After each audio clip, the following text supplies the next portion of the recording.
to the Cultivate and Keep podcast. I'm Corey. And I'm Jeremy. And today we're going to be talking about origins. We wanted to just kind of take some time to describe, just why we started this and sort of the thought behind it, the backstory, if you will. Yeah.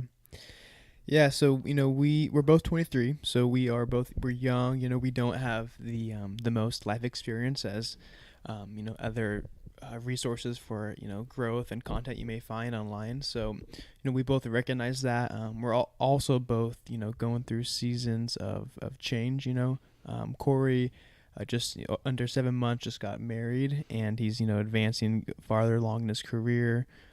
I myself just became a business owner, just got engaged, and I'm also juggling another part-time job. So we're both just in a busy transition with a lot of change. And so with that, we just wanted to share, what we're doing with starting this is, we want to do something that matters. We want to, start something that has an impact. And it's not just a hobby. It's not just like a fun, like off of the whim kind of thing. It's something we really thought through. And, we're both busy, have a lot going on, and we are, we're deciding to make this a priority and to put time into this. Yeah. Yeah. And so, we have a vision to be just a resource for Christian men to live life and work and to find community and responsibility. But, to kind of start out, I just wanted to mention sort of all the reasons that we shouldn't start it, just because, there's always so many things that come up in our lives. And like Jeremy mentioned, we both work full-time. Jeremy just bought a business and now runs a business. I work full-time and have side projects, and I'm married. I have a wife. We have a dog, Remy. There are so many different reasons why we shouldn't start this, right? We're both young. Like, who are we to talk about, what it means to be a man and to give direction and to give guidance? It's costing us time. It costs us money to run. There's also a level of transparency and there a potential for embarrassment too. Just with the stories that we tell and the things that we share that might be things that we're not proud of, or that maybe is, taking a look into our lives, right? But there's always an endless amount of reasons that we shouldn't start something, that we shouldn't do something, that we shouldn't follow through.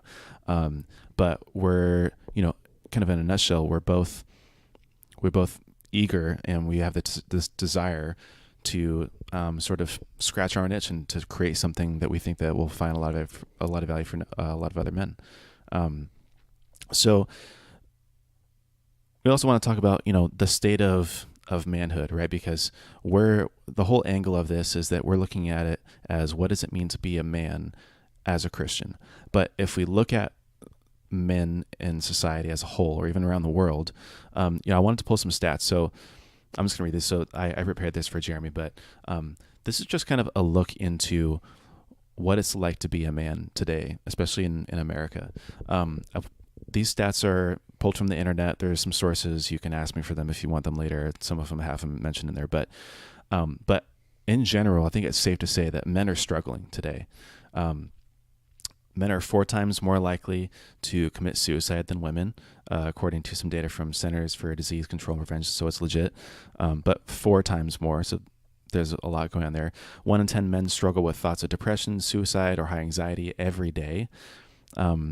According to some research, approximately 64%, or 2/3 of American men, admit to viewing porn at least monthly, with the number of Christian men nearly equaling the national average, which is a pretty disappointing statistic, actually. And so when you divide it up by age, looking at the different demographics, 8 out of 10 men between the ages of 18 to 30 view pornography at least monthly. At least 2/3, so 67%, between the ages of 31 and 49 view pornography at least monthly. And then half of all men between 50 and 68 look at porn monthly. And I'm just going to go ahead and take a guess that monthly is conservative. Mm-hmm. If you just kind of think about, I feel like that's kind of low, to be honest. Yeah, it's like once a month. And if it's monthly, like, there's obviously a habit there. Mm-hmm. There's obviously some sort of stronghold that that the devil has in their lives, some sort of sin, right, that's going on, that's not being dealt with. Here's a couple more statistics. So, a study claims that 3 out of every 10 men between the ages of 18 and 30 are daily viewers of porn. 3% of women the same age uh, report being daily, but 3 out of 10, so 30% of men, young men, 18 to 30, view porn daily. That's a huge statistic, right? There's a lot going on there. And among men who claim to be Christian, so again, this could just be nominal Christians, but among men who claim to be Christians, 7% of men admit to viewing porn several times a day. I lead a high school small group, and I've led different groups over the last like 7 years. I've led different groups of young men, young boys, and one of my groups, this is about 5 years ago. Every time we had like a message or like a serious conversation, where we're talking about different topics, porn would come up every time. Yeah. And I remember one night, so our group averaged about 18 to 20 kids. And I remember one night, just throughout the group we're talking, and I felt the urge to ask publicly, like, who in this room is looking at porn, on a daily, if not weekly basis. Like, let's, as a group, confess, and let's have open accountability. And so I just asked that question. And I'll never forget, I think there was 19 kids, and 18 of them raised their hand. Yeah. And these were like the kids that come every week. And it was like a huge like eye opener, like, holy cow, like this is a huge deal. And a lot of those kids were like solid kids that I've known a long Right. time, great families, really, protected well. And so that was a huge eye opener for me. Yeah. No, it's rampant. And even looking, so this is sort of maybe a result of it, but it's just some more statistics. So the last known study, 64.3 million people was the estimate number of fathers across the nation. But the last known study was 26.5 million of that 64 million was the number of fathers who are part of a married couple and have a family with children under the age of 18. So basically, what is that? 54. That's like a third, a little less, maybe like 25 to 30% of men are fathers. So in a family currently, right? So you have 64 million men that are fathers, and only 26 million of those are fathers who are part of a family with children under the age of 18. That's a huge number of people who either aren't married anymore or aren't living with a family who are married. So that's a big number. Research by Beyond Blue discovered that 25% of 30 to 65-year-old men had no one outside their immediate family that they felt that they could rely on. So men are lonely. All right, so in general, we can just see that some of the observable trends are there's no role models. More and more time is being spent on work. Men are emotionally checking out. Men are struggling with addictions and with lust and other things like that. Manhood's in a crisis, right? There's not a lot of boys actually becoming men. We just have a culture filled with a lot of big boys. Would you agree? Yeah, and one thing I want to say, which I know we're going to get into more as we continue this, but so there's that side of it, of like there are people and families that don't have fathers. Yeah. They're kids growing up without dads. That's a big problem. But then there's a side of it of what about those like myself and you? We grew up in, generally in a nutshell, good families with good parents that loved us, and so there's that side of it as well. Even in those situations, there are still people, I think, grown up in those types of families that still lack the type of fathering they need, the type of examples, type of just overall, a good father, well-rounded. There's a lack and a need for something more. Yeah, for sure. And so obviously there's a lot going on in society and in the culture, but I mean, even for us, right? So truthfully, like this was kind of just something to scratch my own itch, just something that I wish existed for me. So therefore I'm going to do it. But I kind of wish that we didn't have to go through all the time and money to do it ourselves. I wish that someone else could have done it for us, and that this was something already out there for us, but it's not. And so I am an avid podcast listener. I got you into listening to some podcasts. I'm also an avid reader. I'm an avid kind of online community. I don't know. I'm in a lot of online communities. So really it's just something that I wish existed for me, right? It's just something that I wish Yeah, one Yeah. thing we've talked about is basically having like a weekly small group you go to at church, having Yeah. that like an online version of it. That's kind of what we've talked about of wanting. Yeah. Yeah, for sure. And you think of podcasts and just all the content on the web. Like there's so many different things you can go to learn about and to gain knowledge. And for young Christian, so for Christians, like there is obviously resources, but specifically young Christian men, like focusing on that. There is not a whole lot that really No. is geared solely towards that. Yeah. Yeah, not at all. And really I think what it comes down to for me is that it seems like there's so much resource and there's so much wisdom and there's so much good content that unfortunately just stays within the church walls. And you see a lot of churches that create their own podcasts now, and they'll upload, their weekly sermons and Sunday sermons and things like that. But there's so much mentorship and lessons to be learned that's just kept almost like it's secret. You know what I mean? It's just kept individually, one to one. It's not publicized. And so I really want content for the next generation. You know what I mean? It's 2018. Everyone and their mom has a podcast. I live and work in the tech world, and literally everyone has a podcast. I mean, I'm subscribed to it seems like 100 podcasts at this time, but there isn't a single one for young Christian men, which is a bummer, right? This is something that I want. Everyone's creating all this cool content. And it sort of feels like, where's the church? Where are the men out there? Where are the Christian men who are out there trying to edify others? And so, it's not a replacement for church in no way, but it's an additional resource, right? It's something out there that you can come to at any time, at any point. It's on the internet. There's so many new, cool ways to consume content, right? It shouldn't just be kind of barriered into like a book or an article or a live sermon, right? But things like a podcast is awesome because you can access it anytime. You can access it privately. You can do it publicly. You can play it in your car. It's mobile, right? It's very easy. And so, yeah, I mean, it's something that I feel like let's speed this up. Let's catch us up to like 2018. You know what I mean? Mm-hmm. Yeah. Also, I mean, a lot of this stemmed from my own story of getting married. And so, which I was the best man. You were the best man. Yes. Put that out there. And you were a good best man. You were the best man. The bestest Mitch. The bestest Mitch. So some of my story is I just very briefly, we'll do our testimonies in another episode, but very briefly, grew up in a Christian home, had a great life. Parents provided a great life. Was homeschooled for a while, went to a Foothills Christian school, which is where I met Jeremy and a lot of other friends, got involved in our community. Generally had a very good life. Had a lot of mentors, a lot of great people in my life. But when I started dating Monique, she was my first girlfriend.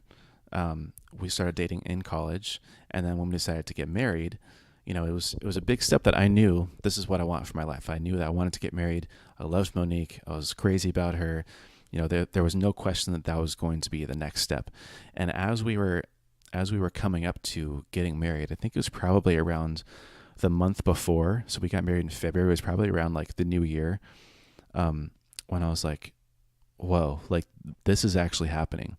And I think that what it comes down to is it had never really hit me that like I had to take on this new identity as a husband and as a provider and as the second half of my wife. And I have a legal, but also a very moral obligation to another person. And to be honest, I didn't feel like a man. I still felt like a kid a little bit. And not that there's nothing wrong with it, but I was living at my parents' house. I had a great job. There was financial reasons for that and just no reason for me to move out in general. But it just didn't feel to myself inside like I was a man. And so it was sort of like an identity crisis. And so, it was like this huge realization. And I knew that it was probably normal, right? There's obviously kind of you get the jitters before you get married and you get nervous and you get anxious. And, there's kind of the cliche about men running away the night before they get married because they're scared. And obviously I didn't do any of those things. But a few weeks went by after we were married and I still felt like there was something missing. Like, man, I still don't feel like I'm where I should be as a man. And I felt like the Lord gave me a word. I think it was at the men's conference at our church. They did a conference for men. And And I felt like the Lord gave me a word um, about obscurity, and this word of obscurity, and about all the obscurities in a man's life that block him from becoming who God designed them to be. And I realized that there was some of those obscurities in my life that were holding me back from becoming the man that God had created me to be. And and so I decided to pick up my book again, Wild at Heart, which is all about kind of discovering who you are as a man, how God creates you as a man.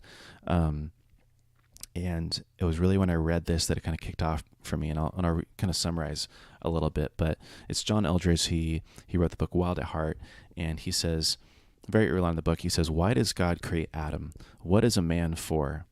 He says, if you know something, if you know what something is designed to do, then you know its purpose in life. A retriever loves water, a lion loves the hunt, a hawk loves to soar. It's what they're made for. Desire reveals design, and design reveals destiny. In the case of human beings, our design is also revealed by our desires. Let's take adventure.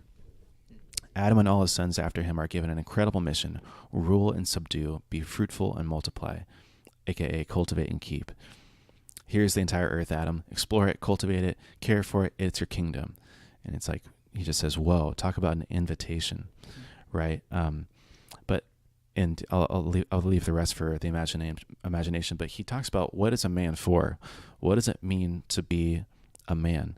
And it also goes back to that verse, Genesis 2:15, that says, "Then the Lord God took the man and put him into the Garden of Eden to cultivate it and keep it." And that's when I was like, wow, like this is what it means, not just to be a human being, and not just to live, and um, not just to exist, right? Mm-hmm. But what does it mean to be a man? Yeah. So I'm trying to think, like, for me. So uh, most of this was, I would say, like, spearheaded and prompted by Corey. This whole cultivate and keep, kind of what we're doing. But so I kind of have my own backstory as well. That was kind of what prompted it for me. So I graduated college about 10 months ago, and up until that point, I had been working full time and going to school online just whenever I could to get it done. Nights, weekends, early mornings, whatever it was. Just anytime I had, I would do my homework.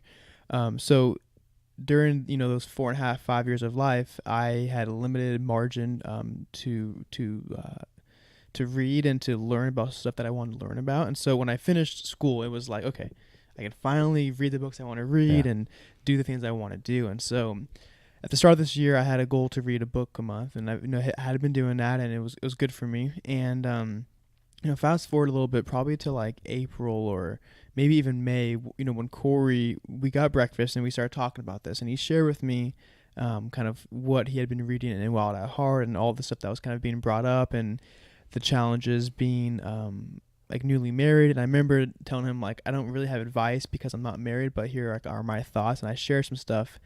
And I was just thinking a lot about the things he said about the book, and so I got a copy. Actually, I think I borrowed his copy, right? I And think so, yeah. No, I think you got your own, actually. I think I yeah, offered, I but don't remember, but so I read it, and I read it in like a week and a half, like really fast, yeah. and it was like incredible, which I didn't expect because I had heard a lot of people recommend this book to me, and like one thing about me is I typically, if everyone likes something, I don't like it. I Right. don't know if that's because I'm stubborn or what. I just like decide I don't like it. I Probably. don't like it, and so I thought I wasn't gonna enjoy it. But dude, it was like, it rocked me like really hard. I remember also, so it was hard to get into. Like the first, I would say, 50, 60 pages that I had read in like a day or so, Yeah. I like didn't love, and I was like, okay, this is okay. This is, whatever. And got to a chapter where it talks about like identifying hurts you may have in your heart in your life, specifically, with your father, just, as a boy growing up.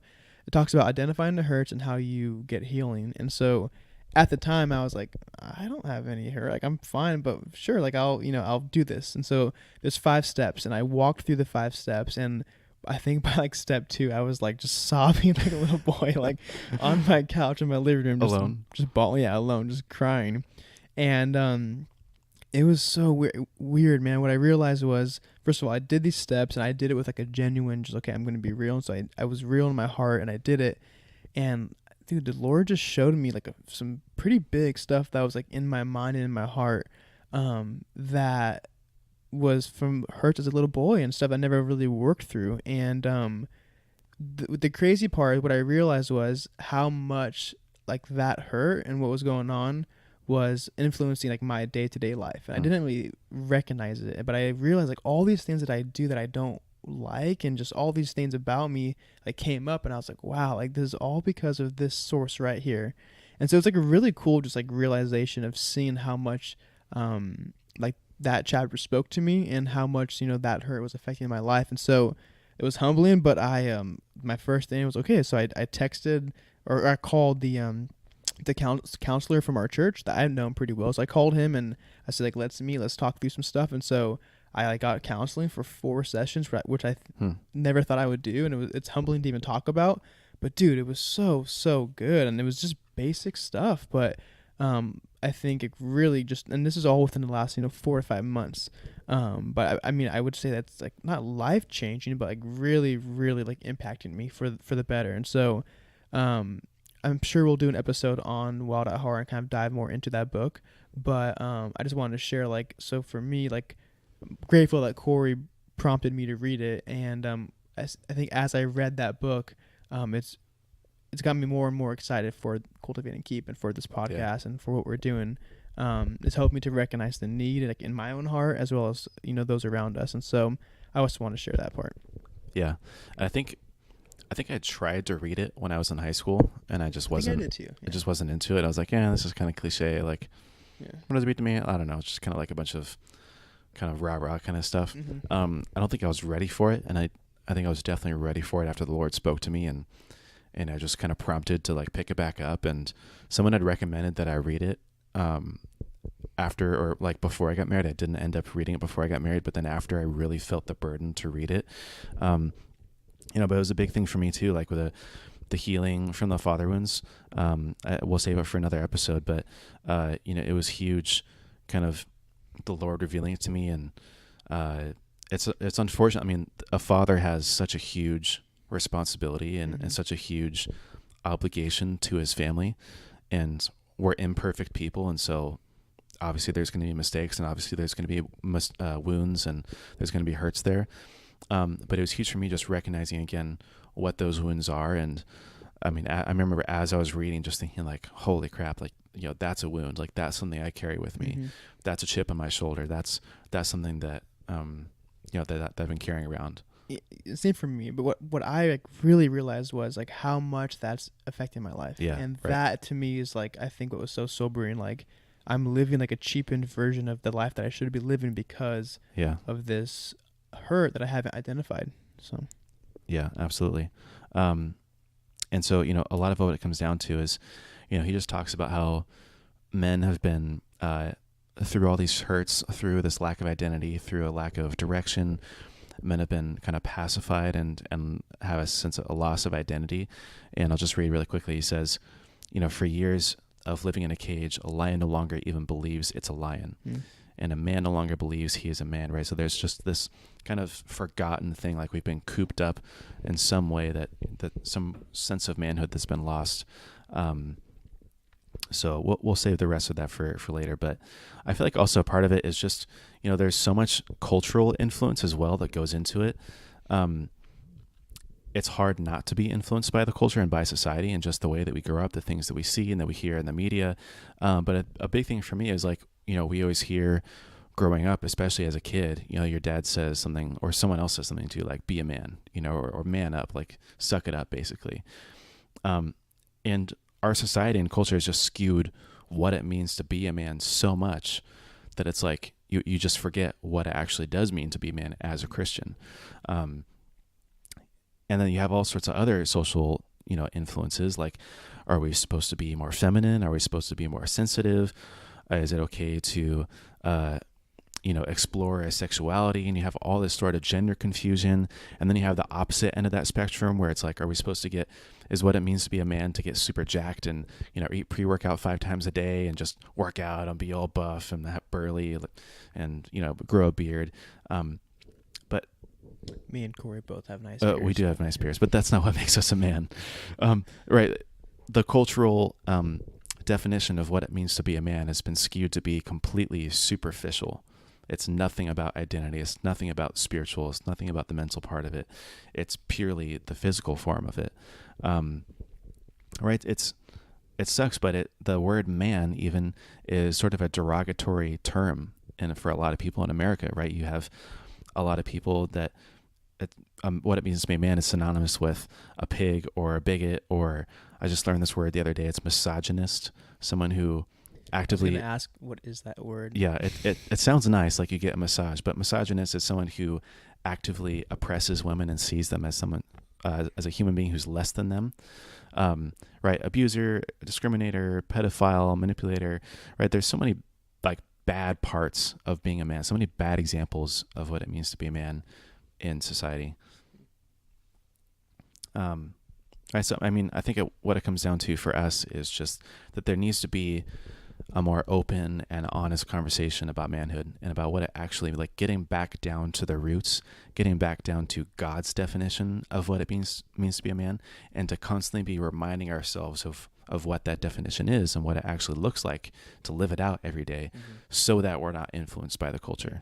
I feel like what I'm finding is the more and more like older people that I spend time with, whether it's like my dad or friends of my dad or just older people that I happen to be around, whether it's from my church or work, whatever it is, I find that they like genuinely enjoy like talking to me and just sharing life wisdom and like having these open, honest conversations. Like they enjoy it. And so I'm thinking like that needs to happen like more and more with the younger people. So it's good to do that with older people, but like for me and you, our friends need to do this more often, have just regular open talks, whether it's about mental health, marriage problems, finances, just insecurities and struggles. I think that's a huge one we don't talk about, is what are we actually feeling and thinking, like in our minds and in our hearts. It's one thing to just talk with someone, and for me it's easy to like play it off like I'm good, like everything's fine, but like what's actually going on in my heart. I think it's important that we